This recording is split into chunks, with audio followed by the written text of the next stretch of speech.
Tak ahojte.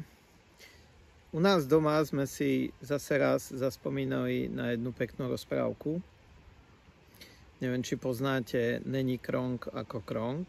Neviem, či to je v slovenčine nadabované. A v tejto rozprávke je veľmi pekne vidno, teda hlavný hrdina sa tam celý čas usiluje o to, aby získal tú tatínovú jedničku, to tam volajú, to uznanie od otca. Čiže on si akože vybuduje firmu, vybuduje si palác, má bohatstvo a stále čaká, kedy príde ten tatín a kedy mu dá tú jedničku, kedy mu dá to uznanie. Myslím si, že na tento letný čas prázdninový je to veľmi dobrý podnet na to, čo si môžete pozrieť s deťmi, a je to teda hlavne pre dospelých, lebo tie vzorce tam pekne vidno a pekne ich tam ukazujú, že koľko vecí v živote, väčšinou podvedome, robíme z dôvodu toho, že očakávame uznanie, očakávame, že príde tá jednička. Môže to byť od otca, môže to byť projektované do ženy, môže to byť od zamestnávateľa, od kohokoľvek iného, od mamy. A šťastný človek ten, ktorý to pochopí čím skôr, že my keď sme tu a neustále sa snažíme dostať niekam inám, na to nové miesto, kde budeme lepší, zdravší, silnejší, bohatší, živší alebo neviem aký, tak na tom novom mieste, pokiaľ nezmeníme ten uhol pohľadu, tak zase nadobudneme ten pocit, že potrebujeme ísť ďalej a ďalej a ďalej. Že ak sa nedokážeme zastaviť v danom okamihu,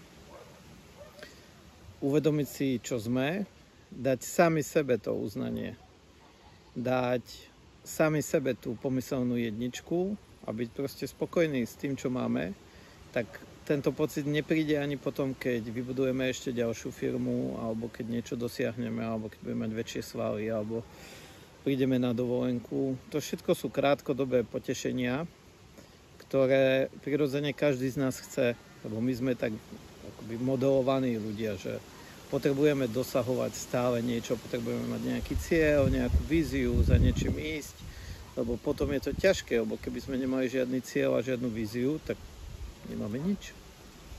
Máme len seba. A to otvára otázku, ako som spokojný sám so sebou. Teraz, tu, v tomto okamihu.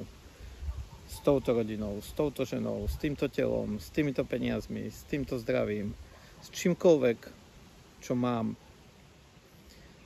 A z príkladu mnohých ľudí, a to určite mi dáte za pravdu, že aj vy poznáte mnoho ľudí takých, čo veľa vecí dosiahli, vo veľa veciach boli úspešní, či už biznisovo, alebo že veľa projektov, ako keby vybudovali mnohým ľuďom, pomohli, povedzme, alebo boli užitoční pre spoločnosť, ale ten pocit neprišiel.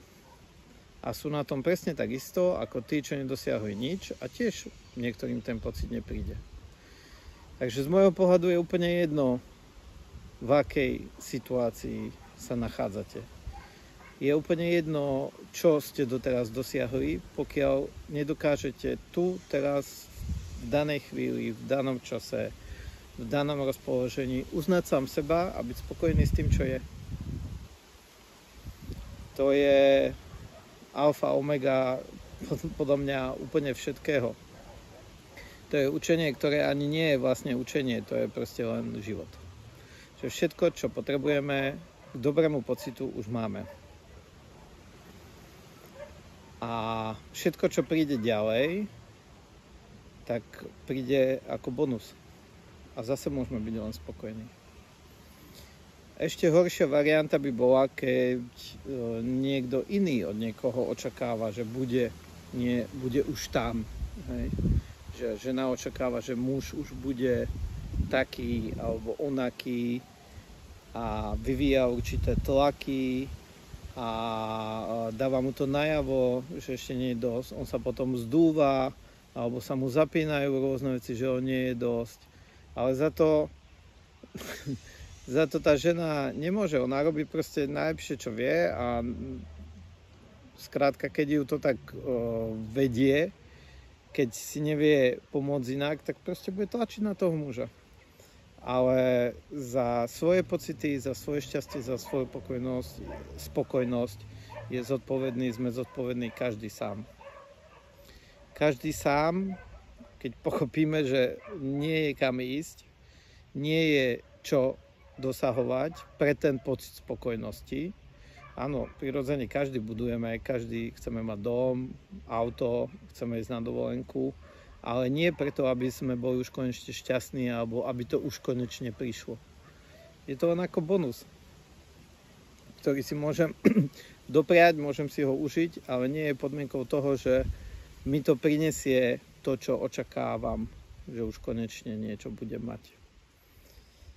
Takže veľmi odporúčam túto rozprávku na zamyslenie, na debatu s deťmi, ako to vlastne vnímajú, ako to majú, čo tam vidia, čo tam nevidia, na debatu s partnerkou, s partnerom a no tak, na oddych.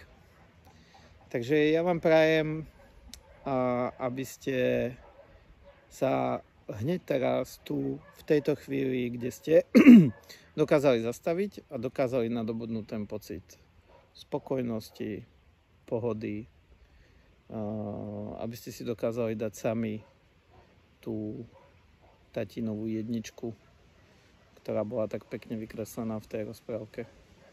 A to isté samozrejme súvisí aj s tou rolou otca napríklad, hej, že nám sa niekedy zdá, že ešte nerobíme dosť, lebo ešte chceme byť taký alebo onaký, ale v skutočnosti najväčší poklad pre každé dieťa je, keď otec dospeje do tej fázy, že už to má, už je to celé. Už je to celé, už je to kompletné, bude so sebou spokojný a keď sa deťom podarí tento pocit vidieť vo očiach a v správaní a v konaní a v jednaní svojho otca, tak to je ten najväčší dar. To je ešte väčší dar, ako keď majú vzor toho, že otec vybudoval 5 firiem. Čo by samozrejme svedčilo o tom, že je šikovný, cieľavedomý, úspešný a tak ďalej, že vie získavať tie body, o ktoré sa tu všetci snažíme v tejto našej spoločnosti. Ale nie je to to ozajstné. Nie je to to, čo potom tie deti budú hľadať vo svojom živote. Aj oni budú chcieť mať veľa peňazí a čím najskôr a budú chcieť mať pekné auto, pekný byt, peknú partnerku a tak ďalej. Ale aj oni sa dostanú úplne do tej istej fáze ako my, že no dobre, a čo teraz? Čo ďalej? Hej? Čo bude ďalej? Koľko ešte cieľov budem potrebovať dosiahnuť, aby to už bolo dobre. Takže milí muži, teraz je to ku vám, kľudne sa zastavte a zamyslite sa nad tým, či viete vy sami seba v tejto chvíli, v tejto situácii uznať svoje kvality, uznať svoju hodnotu, uznať všetko, čo prinášate tomuto svetu z tej role otca. Či ste dobrý otec, lebo ste určite najlepší, ako môžete byť. Vy konkrétne, ty konkrétne, ktorý by si to náhodou pozeral. I keď mňa väčšinou pozerajú ženy, no ale tak im to odkážte tým mužom. Takže tak, není kronk ako kronk a tatinová jednička. Užívajte deň, ahojte.